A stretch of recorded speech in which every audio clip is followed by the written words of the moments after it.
As chuvias dos últimos días afectaron tamén de xeito importante en Fisterra. Ata 4 rochos en diferentes puntos do concello anegáronse e os bombeiros tiveron que colaborar cos veciños nas tarefas de retirada da auga. O temporal de vento e choiva provocou diversas incidencias na Costa da Morte. Unha das localidades máis afectadas foi Fisterra, onde a auga anegou varios garaxes.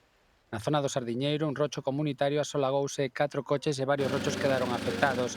Na propia vila de Fisterra, outro garaxe dunha vivenda da Rúa da Potiña anegouse tamén acadando auga a altura dun metro.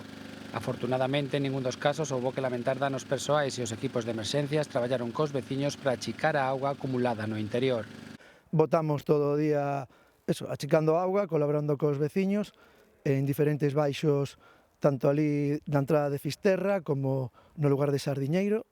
Eran baixos de grandes edificios e todos tiñan unha cantidade de auga bastante grande. O temporal tivo tamén consecuencias en varios puntos do municipio onde estiveron sen suministración eléctrica durante varias horas.